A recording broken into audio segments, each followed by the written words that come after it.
Hola, la paz de Dios sea con cada uno de ustedes, varones.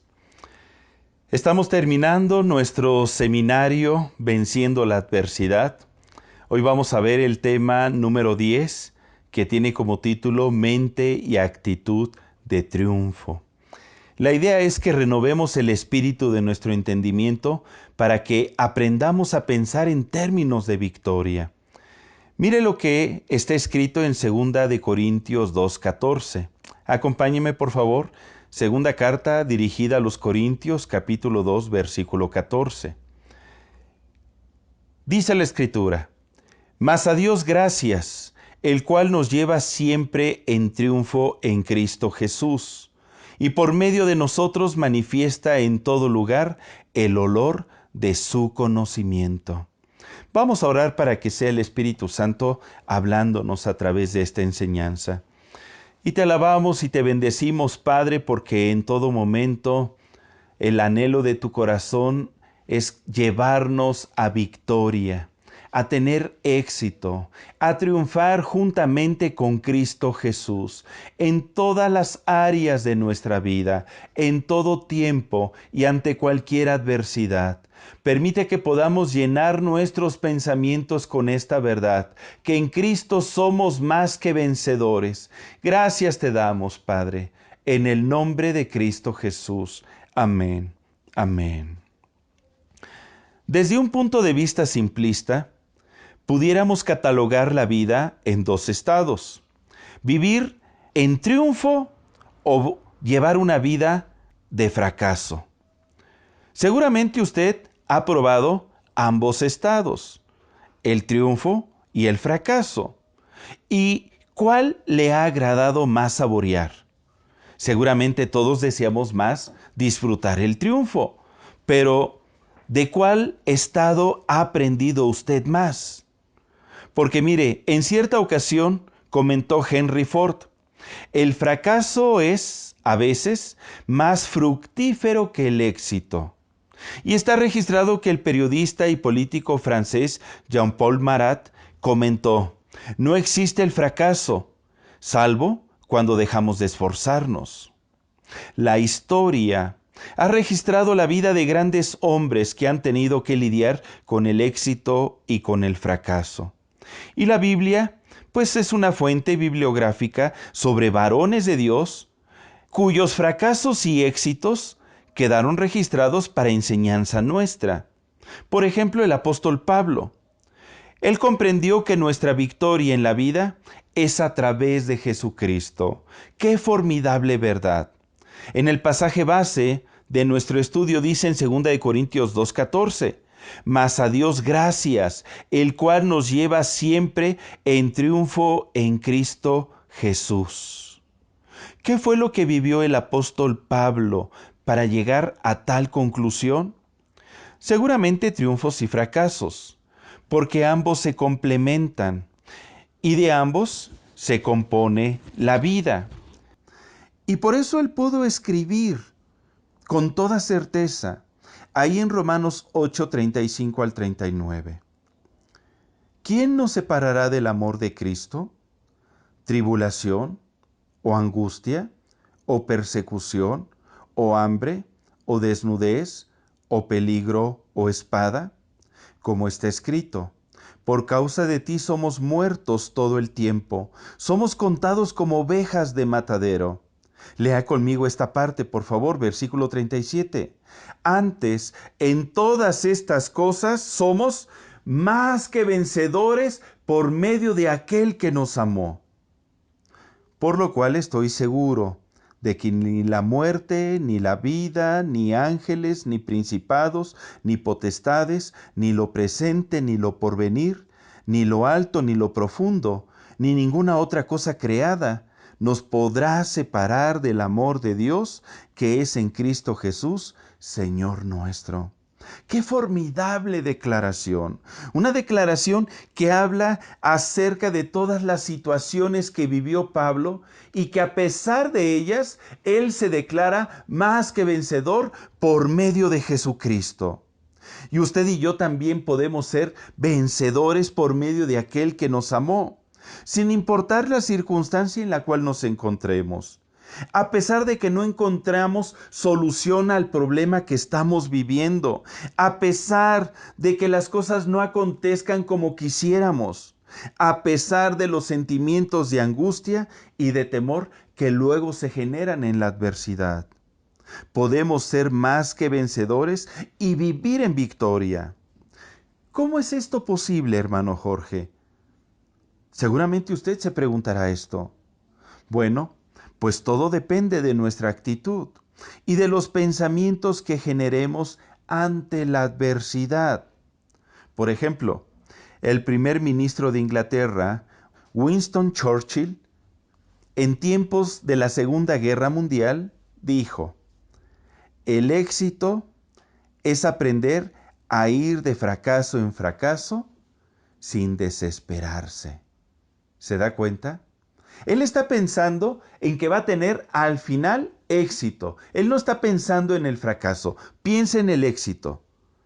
Pero sabe que el fracaso forma parte de ese camino para llegar al éxito. Lo único que tenemos que hacer es perseverar y no desesperarnos. Esta es una mentalidad de triunfo. El más grande basquetbolista de todos los tiempos, Michael Jordan, dijo en cierta ocasión: he fallado una y otra vez en mi vida. Por eso he conseguido el éxito. Qué fantástico, ¿verdad? Y uno de los mayores inventores que ha dado el mundo, Thomas Alva Edison, después de haber hecho muchísimas pruebas para fabricar la primera bombilla, él comentó: no he fracasado. He encontrado 10,000 soluciones que no funcionan. Y para él eso era un éxito. ¿Qué tenían en común estos tres hombres? Que desarrollaron una mentalidad diferente, una mentalidad de triunfo. No sé quién de ellos era cristiano o si lo fueron. Pero fíjese, si no siendo cristianos salieron adelante, ¿se imagina lo que podemos lograr nosotros como hijos de Dios a través de Jesucristo? Todo está en los pensamientos, en las creencias y en los principios que rigen nuestra vida, nuestro caminar. Porque lo que pensamos, eso es lo que manifestaremos, eso es lo que somos. Y no sé por qué solemos pensar más en lo malo que en lo bueno. Solemos pensar más en nuestras debilidades que en nuestras fortalezas. Pensamos más en lo que no tenemos que en lo que sí tenemos. Solemos pensar más en las cosas que pudieran salir mal. Pensamos más en el fracaso, en las calamidades y desastres, que en el triunfo y en la bendición. Y estos pensamientos malos, porque no son buenos, han acompañado al hombre desde el inicio de los tiempos. Por ejemplo, acompáñeme a Génesis 6, vamos a leer del versículo 5 al versículo 6. Génesis 6 del 5 al 6, donde dice: y vio Dios que la maldad de los hombres era mucha en la tierra, y que todo designio de los pensamientos del corazón de ellos era de continuo solamente el mal. Y se arrepintió Dios de haber hecho hombre en la tierra, y le dolió en su corazón. ¿Se da cuenta? Desde el inicio de los tiempos, el hombre ha tenido la tendencia de tener malos pensamientos. La palabra mal en este pasaje viene del hebreo ra, que significa escoria, infortunio, injusto, maligno, avaro, calamidad, depravación, desgracia, destrucción, pecado, perversión, tristeza. Significa que todos los pensamientos que tienen que ver con cada una de estas palabras que acabo de mencionar son pensamientos que Dios ve mal. Cuando pensamos en adversidades, son pensamientos malos. Cuando pensamos en desgracias, cuando pensamos en calamidades, cuando pensamos en cosas que nos llevan a la tristeza, a la angustia. Son pensamientos malos cuando pensamos en el infortunio. De manera que los pensamientos de infortunio, de adversidad, de calamidad, de desgracia, de destrucción, son los que normalmente se asocian con alguien que piensa el mal. Esa persona que piensa, es que no puedo, nunca lo voy a lograr, es que estoy destinado a sufrir, no voy a poder salir adelante, voy a estar viviendo en necesidad y pobreza, nunca podré salir de esta situación, no sé qué hacer, tengo temor, tengo duda, me voy a rendir mejor, voy a aventar la toalla, estoy desanimado, ¿para qué le echo ganas? Son pensamientos malos. Dios desea que desarrollemos una mentalidad diferente ante la vida. ¿Qué puedo hacer para tener una mentalidad diferente, hermano Jorge? Pues aprendamos del apóstol Pablo. Y en ese pasaje que leímos de Romanos 8, del 35 al 39, pues vienen varios consejos que nos pueden dar idea de lo que debemos de hacer para desarrollar una mente de triunfo, una actitud de victoria. En primer lugar, identifiquemos y valoremos cada situación de la vida. Dice en Romanos 8:35, Romanos 8:35, ¿quién nos separará del amor de Cristo? ¿Tribulación, o angustia, o persecución, o hambre, o desnudez, o peligro, o espada? Para poder valorar cada situación de la vida y ponerlo en el contexto correcto, esto es, no darle más valor que el que debe de tener, mucho nos ayuda a tener en mente los siguientes conceptos. Inciso A, saber quién es Dios y qué hace. Tenemos un Dios que nos ama.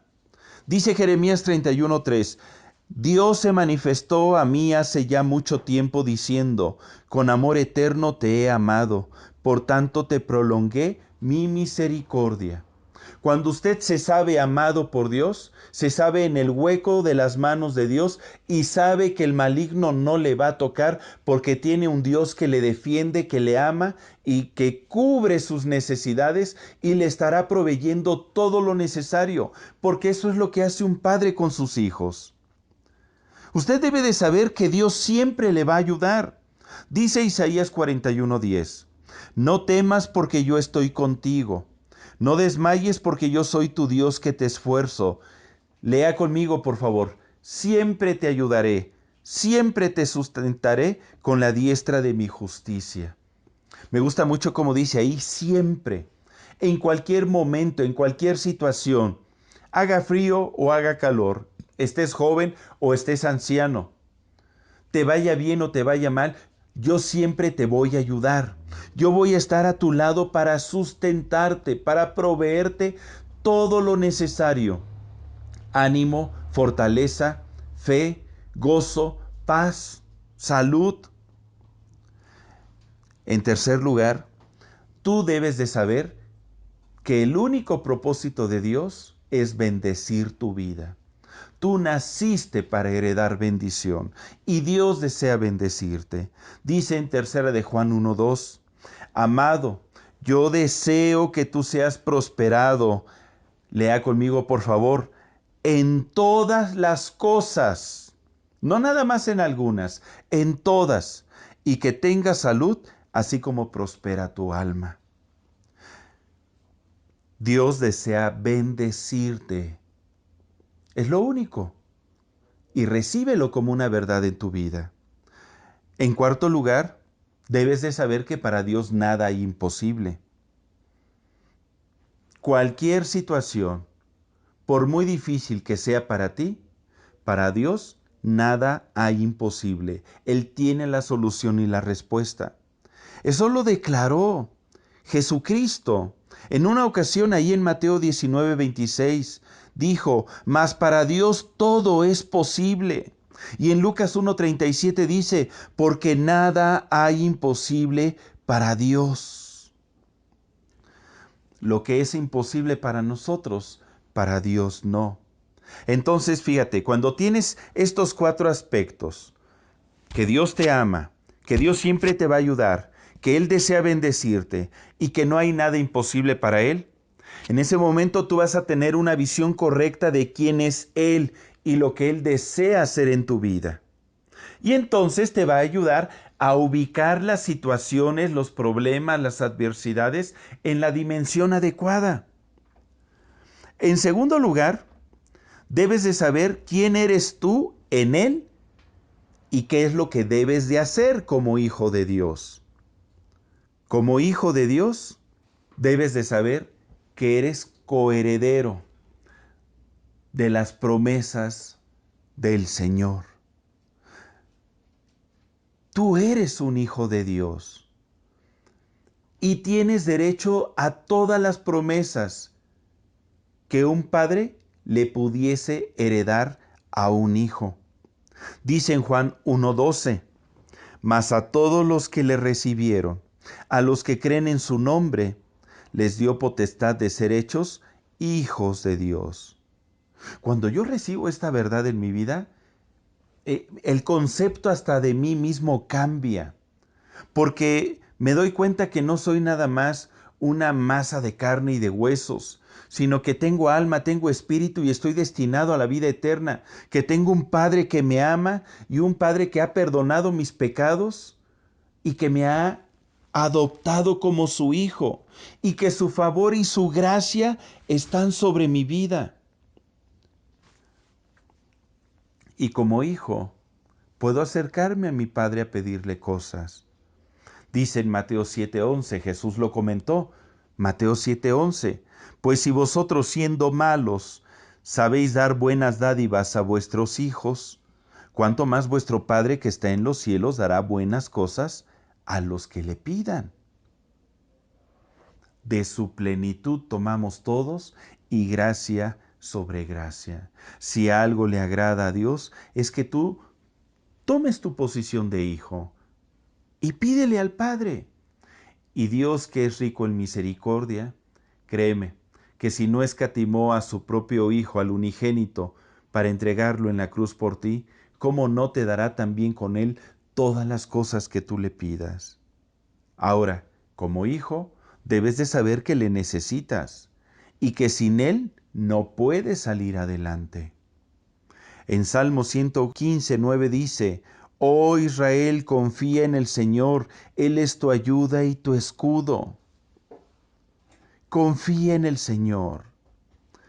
Entonces, ya pusimos los primeros conceptos para que podamos identificar y valorar cada situación en la vida. Ya sé que Dios me ama, siempre me va a ayudar, Él desea bendecirme, para Él nada es imposible, soy un hijo de Dios y puedo acercarme a Él para pedirle y Él va a querer ayudarme. Punto número 2. Renovemos nuestro entendimiento con esta verdad, con la palabra. Solamente recuerde cómo es la mente y el carácter de una persona sin Jesucristo. ¿Cómo vivíamos antes?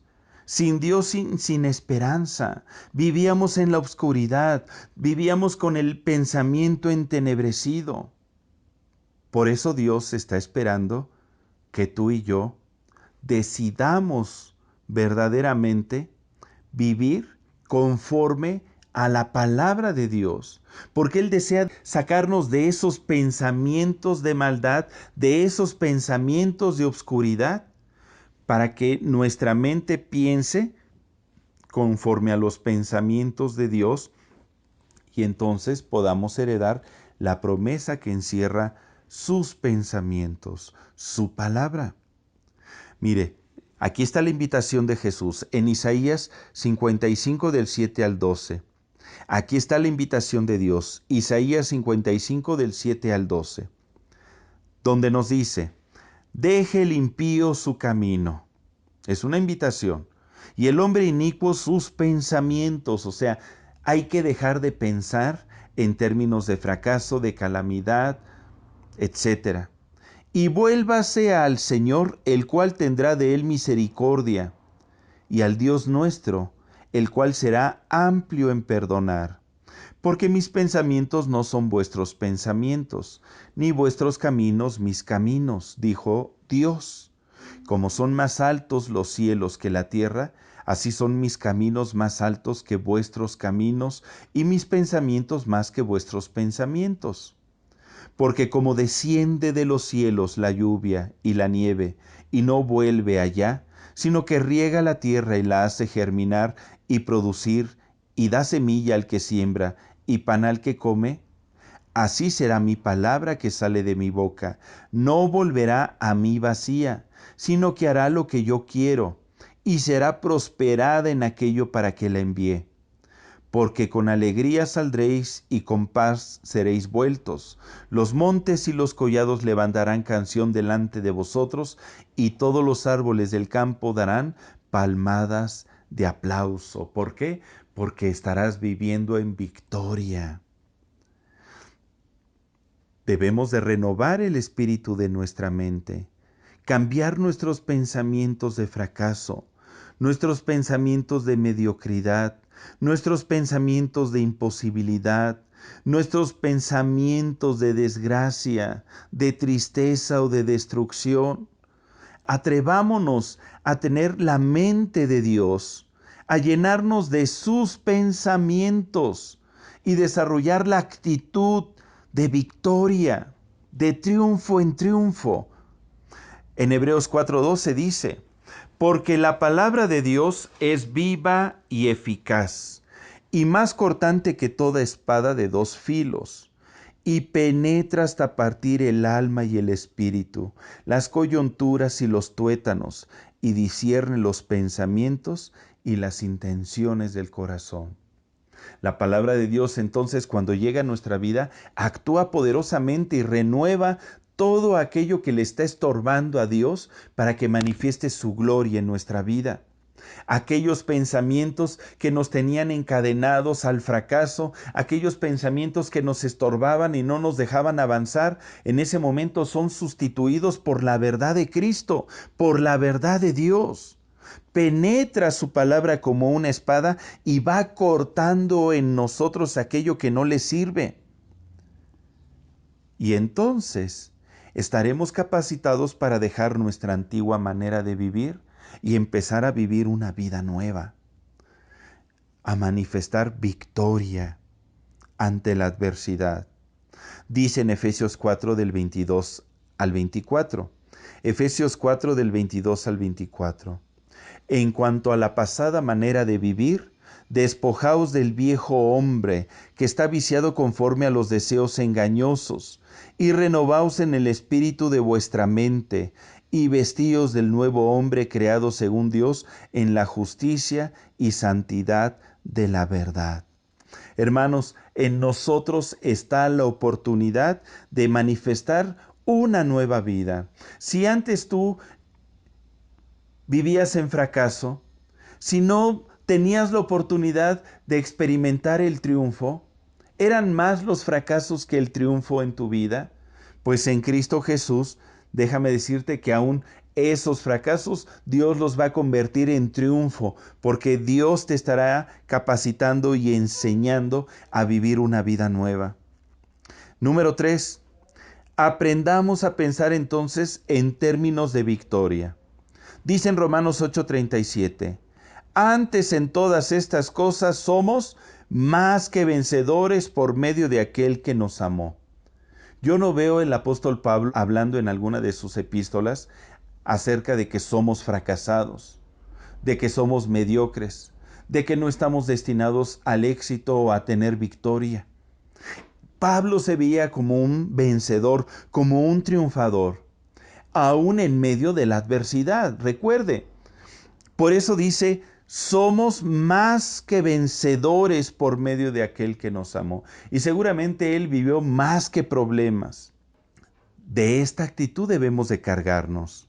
Actitud que se manifiesta o se manifestó y estuvo presente en varios varones de la palabra de Dios. Por ejemplo, el rey David. ¿Usted recuerda cuáles son las palabras que pronunció David antes de enfrentar al gigante Goliat? Ahí en 1 Samuel 17 del 45 al 47 dice, 1 Samuel 17 del 45 al 47. Entonces dijo David al filisteo, tú vienes a mí con espada y lanza y jabalina, mas yo vengo a ti en el nombre de Jehová de los ejércitos, el Dios de los escuadrones de Israel, a quien tú has provocado. Dios te entregará hoy en mi mano, y yo te venceré y te cortaré la cabeza. Y daré hoy los cuerpos de los filisteos a las aves del cielo y a las bestias de la tierra, y toda la tierra sabrá que hay Dios en Israel. Y sabrá toda esta congregación que Dios nos salva con espada y con lanza, porque de Dios es la batalla, y Él os entregará en nuestras manos. ¿Puedes ver cómo David, antes de enfrentar a Goliat, ya estaba confesando victoria? Él no declaraba derrota. Él no se presentaba angustiado o temeroso. Y no digo que no tuviera temor. Posiblemente sí, pero era más fuerte la convicción y la fe que tenía en Dios, porque él se sabía amado por Dios, él sabía que Dios estaba con él, que él deseaba bendecirle, que Dios tenía promesas para su vida, que Dios es el Dios de los imposibles, y cuando involucró a Dios en su batalla, sabía que era Dios quien iba a pelear en lugar de él. Por eso dijo, Dios te entregará hoy en mi mano. Dios te va a vencer a ti, Goliat. Lo único que voy a hacer yo es ya nada más rematarte y cortarte la cabeza. Y todo el pueblo sabrá que hay un Dios en Israel. ¿No te gustaría tener este tipo de victorias? Yo creo que sí. Pero fíjate, David era un varón valiente, que confiaba en Dios. Y yo creo que la valentía está en confiar en Dios, hacerle frente a la adversidad creyendo que Dios está contigo. Es muy fácil hacerle frente a la adversidad cuando tú sabes que hay alguien detrás de ti mayor. Y ese es Dios, que aun cuando no lo podemos ver, aun cuando es invisible, su presencia es verdad, es real en nuestra vida. El profeta Isaías, él declaró en Isaías 38:20, Isaías 38:20, Dios me salvará. Por tanto, cantaremos nuestro cántico en la casa de Dios todos los días de nuestra vida. Él decretaba, declaraba salvación, victoria y hasta mantenía una actitud de ánimo, de gozo, de alegría. Uy, estoy viviendo esta adversidad, pero tengo victoria y voy a cantar y estoy contento, porque Dios es quien me va a salvar. Cuando leo yo, por ejemplo, los salmos del rey David, ¿cómo me gusta ese Salmo 27? Permítame leerle los primeros 3 versículos. Salmo 27. Dice, declaró el rey David, el Señor es mi luz y mi salvación. ¿De quién temeré? Dios es la fortaleza de mi vida. ¿De quién he de atemorizarme? Cuando se juntaron contra mí los malignos, mis angustiadores y mis enemigos, para comer mis carnes, ellos tropezaron y cayeron. Aunque un ejército acampe contra mí, no temerá mi corazón. Aunque contra mí se levante guerra, yo estaré confiado. ¿Nota? Él saturó su mente con la verdad de Dios en su vida y constantemente confesaba, no temeré, yo estaré confiado. Dios es mi luz y mi salvación. Él es la fortaleza de mi vida. Mis enemigos caerán y tropezarán, y yo me levantaré y tendré victoria. Solamente podemos hacer eso. Y no solamente declararlo en fe, sino actuarlo en fe. Cuando tenemos la revelación de los puntos que te expuse en un principio. Dios te ama, varón. Dios siempre te va a ayudar. Él desea bendecirte. Para Dios nada hay imposible. Y si tú le has confesado, eres un hijo de Dios. Y como hijo, puedes acercarte al Padre y pedirle en tus necesidades. Y el Dios que todo lo puede, se manifestará en tu vida. El apóstol Pablo, volviendo a la vida del apóstol Pablo, él vivió muchas adversidades, muchas situaciones difíciles. Y a veces no te enfrentas a un enemigo físico o a un enemigo espiritual. A veces te vas a enfrentar a las adversidades de la vida, a los tiempos y ocasiones que a todos nos acontecen. Pero si tú estás afirmado en Cristo, tú vas a poder declarar lo que Pablo comentó en Filipenses 4, del 12 al 13. Filipenses 4, del 12 al 13. Sé vivir humildemente y sé tener abundancia. En todo y por todo estoy enseñado, así para estar saciado como para tener hambre, así para tener abundancia como para... Sé vivir humildemente y sé tener abundancia. En todo y por todo estoy enseñado, así para estar saciado como para tener hambre, así para tener abundancia como para padecer necesidad. Todo lo puedo en Cristo que me fortalece. Seguramente Pablo en sus múltiples viajes vivió tiempos de hambruna, tiempos de escasez, tiempos donde no tenía que comer. Ese no era un enemigo físico, son las situaciones de la vida, que a veces sí pareciera que se levantan como un Goliat alrededor de nosotros. Pero mira qué decretaba Pablo: he aprendido a vivir cualquiera que sea mi situación.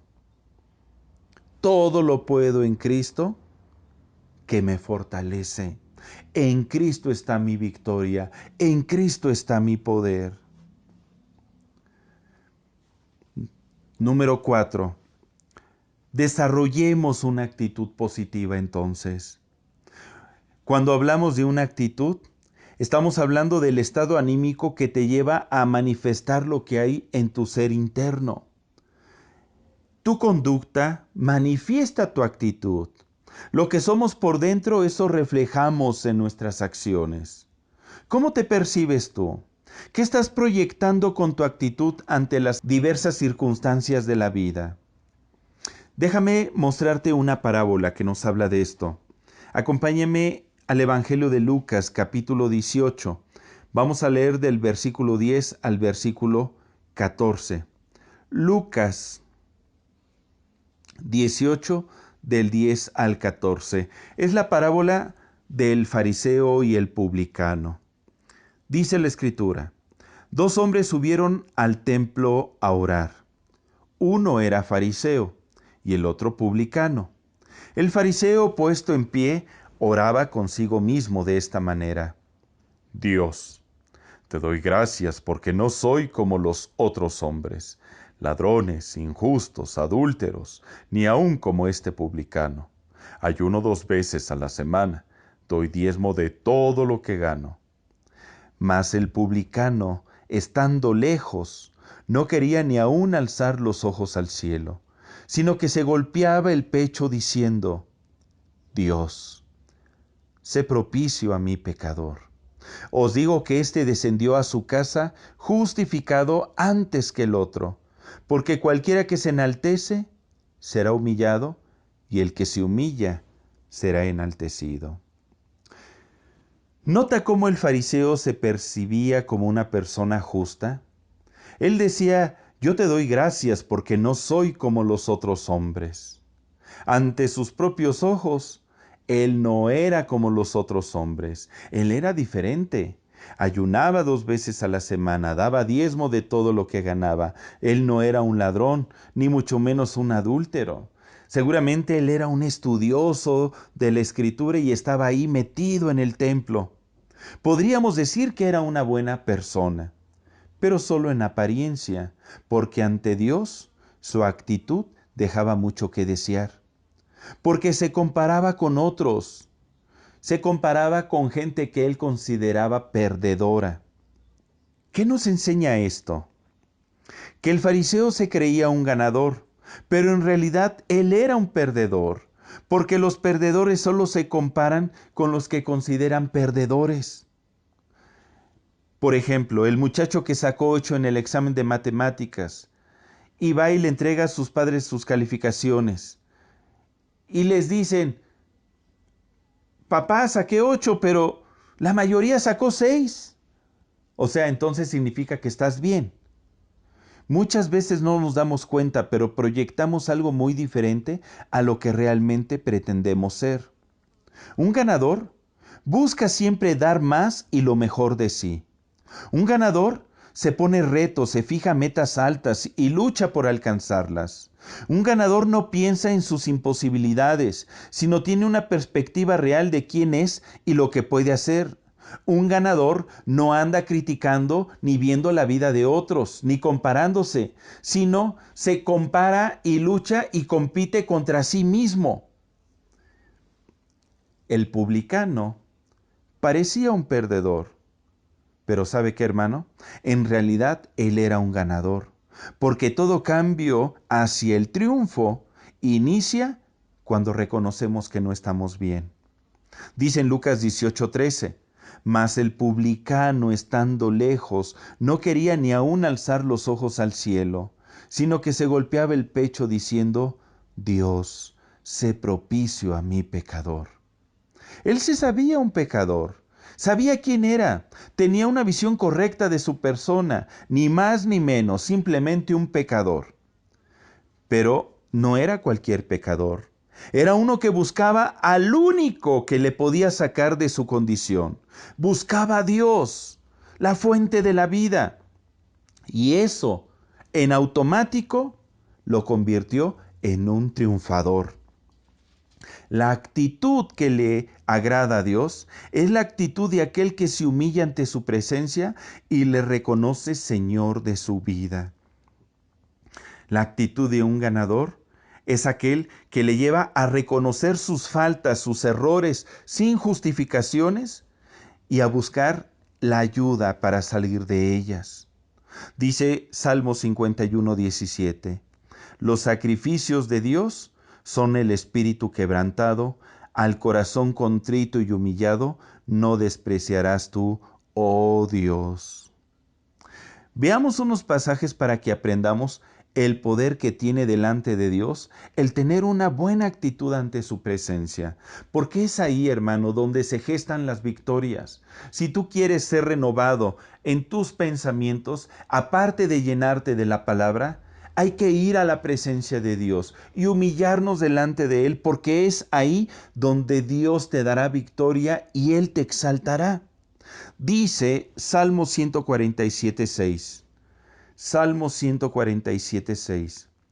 Dios exalta a los humildes y humilla a los impíos hasta la tierra. En Filipenses 2, del 8 al 9, aprendamos del ejemplo de nuestro Señor Jesucristo.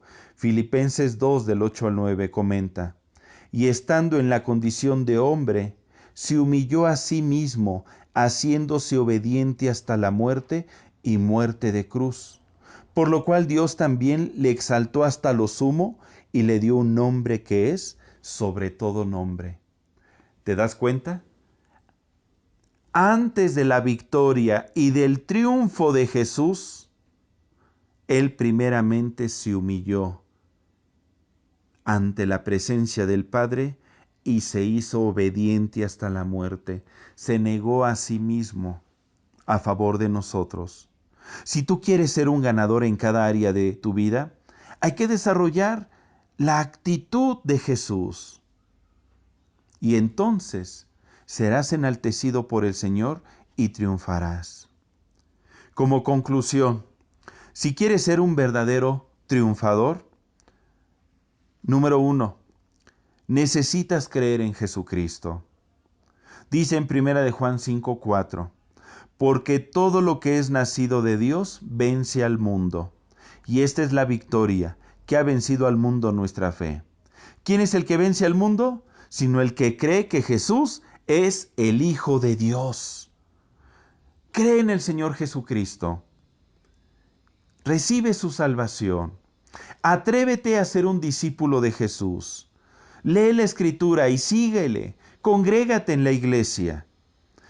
Y permite que la vida de Jesucristo sea manifestada en tu vida. Número 2. Entrégate a Dios al 100%. De nada sirve que le entregues tus obras. No. A Dios no le puedes dar el 10 o el 50, ni siquiera el 99% de tu corazón. Él está esperando que te entregues al 100% a Él. Y entregarse al 100% significa que estés dispuesto a entregar todo, incluso tu vida.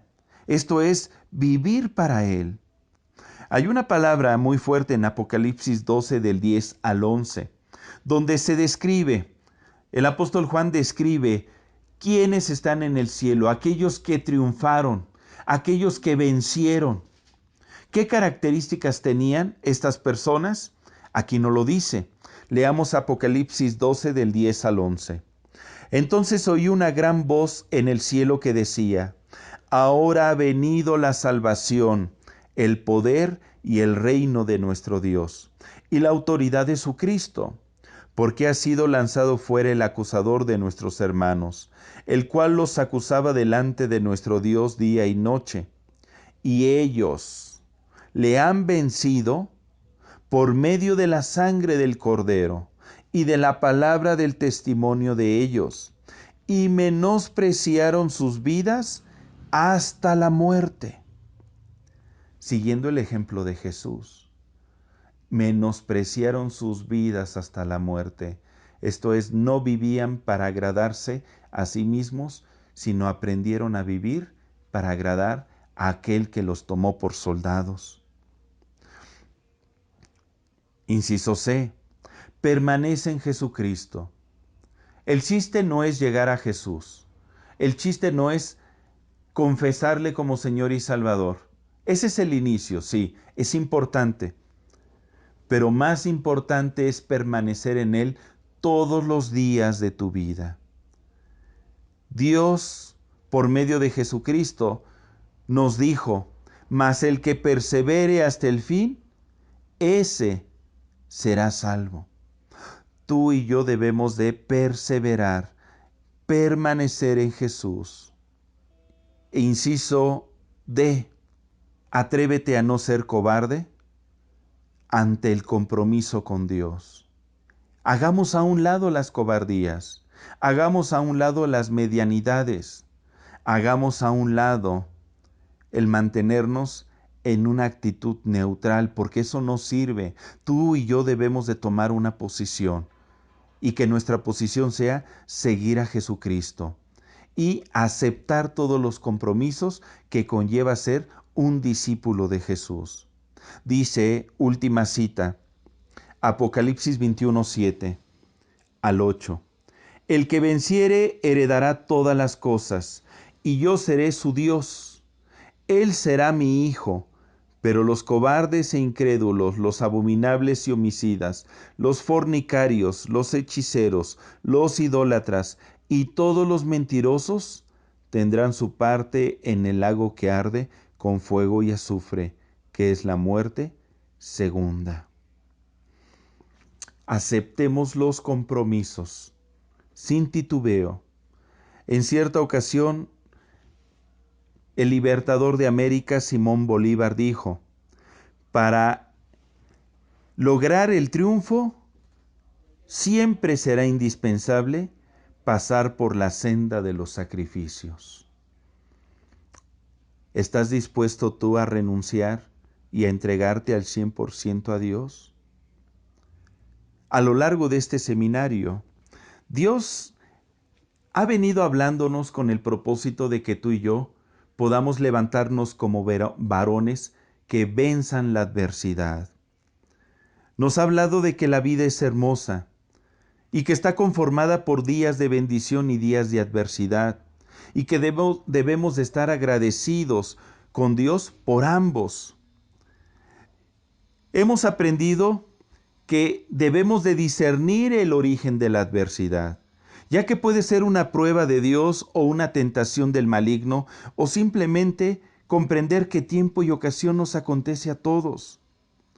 Dios está esperando que desarrollemos una buena actitud ante las pruebas y ante las tentaciones, y que salgamos vencedores de ellas, porque somos destinados a vencer por medio de Jesús. Superemos los obstáculos personales que nos impiden triunfar. El único realmente derrotado en esta creación es Satanás. Tú y yo, como hijo de Dios, compartimos el triunfo de Jesucristo. Y hoy Dios te está invitando a que tomes la decisión de seguir su ejemplo y desarrollar una vida de victoria y de triunfo ante la adversidad. ¿Qué te parece si oramos y damos gracias a Dios por su palabra y por este seminario? ¿Me acompañas? Padre, y te damos gracias porque a través de cada una de estas palabras, el único anhelo de tu corazón ha sido motivarnos para que podamos levantarnos como varones fuertes en ti, victoriosos, llenos de tu palabra y del poder de tu Espíritu Santo para vencer. Yo te pido que cada una de estas enseñanzas pueda producir el fruto por el cual se diseñaron. Que en el nombre de Jesucristo, a todos los varones que han estado tomando este seminario, nos lleves a vivir en victoria. Ayúdanos, Padre, nos humillamos ante tu presencia, te reconocemos, Señor, de nuestra vida, y sabemos que en ti somos más que vencedores. Gracias te damos por cada una de las victorias que nos has dado a lo largo de este seminario. Gracias por las victorias que nos darás en un futuro.